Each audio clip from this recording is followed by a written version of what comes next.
सुप्रभात। कर्म योनि। कर्म योनि मनुष्य इस धरा पर सर्वश्रेष्ठ प्राणी है और इसलिए मनुष्य जीवन अमूल्य है। अमूल्य इस कारण से है कि जिन देवताओं की शक्ति और सामर्थ्य सुन सुनकर हम उनके जीवन के सामने अपने जीवन को हीन और निकृष्ट मानते हैं, उन देवताओं को भी कुछ समय तक सुख भोग और ऐश्वर्य प्राप्त करने के बाद पुनः इस मनुष्य शरीर में आना पड़ता है, क्योंकि प्राणी मनुष्य योनि में ही कर्म करने का अधिकारी है। अन्य सभी योनियां भोग योनियां हैं।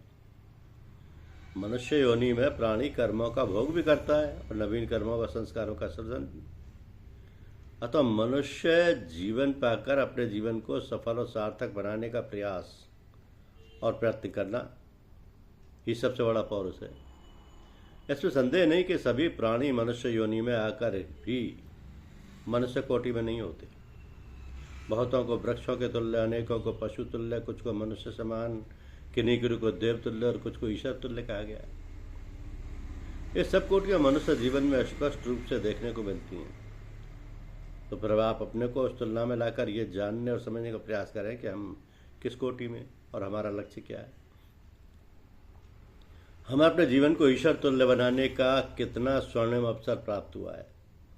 हम इतने सुंदर सत्संग और सद्गुरुओं की छत्र छाया में जीवन यापन कर रहे हैं कि हम थोड़े ही प्रयास से सत्संग द्वारा सद्गुरुओं की इच्छा अनुसार अपने को ढालकर उनकी आज्ञा अनुसार जीवन यापन कर अपने को आसानी से ईश्वर तुल्य बना सकते हैं।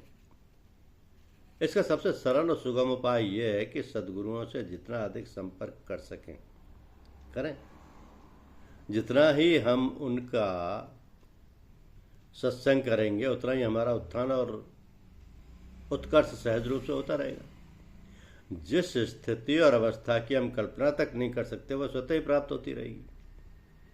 और उसका पता तो हमें तब चलता है जब हम लोग अन्य सत्संगों और महात्माओं के संपर्क में आते हैं और वे लोग कहते हैं कि आपको ऐसी अवस्था और इतने उच्च पद की प्राप्ति कैसे हो गई।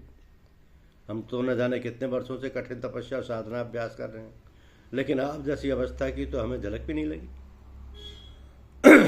इसका अर्थ स्पष्ट है कि हमारे सत्संग के सद्गुरुओं की अनुकंपा और साहचर्य से जो भी हमें प्राप्त होता है उसका मूल्यांकन हम स्वयं कभी भी नहीं कर सकते। सो इस जीवन के स्वर्णिम घड़ियों को व्यर्थ ना गंवाएं और जितना अधिक से अधिक सद्गुरुओं का सानिध्य प्राप्त कर सकें उतना ही हमारे लिए श्रेष्ठ है। क्योंकि लोग कहते हैं कि संसार में रहकर मनुष्य योग नहीं प्राप्त कर सकता, योगी बनना मात्र एक कल्पना ही है। ये बात ठीक नहीं है। जब तक मनुष्य अपना लक्ष्य निर्धारित नहीं करता तब तक उसको प्राप्त करने का अर्थ ही क्या। मनुष्य जब इच्छा करता है और उस इच्छा को पूर्ण करने के लिए प्रयास करता है तो उसे सफलता अवश्य मिलती है। यदि मनुष्य योगी बनने की इच्छा रखता है और उसके लिए उचित प्रयास करता है तो संसार में रहते हुए अपने सभी कर्तव्यों का निर्वाह करते हुए भी परमात्मा से योग प्राप्त कर सकता है। धन्यवाद।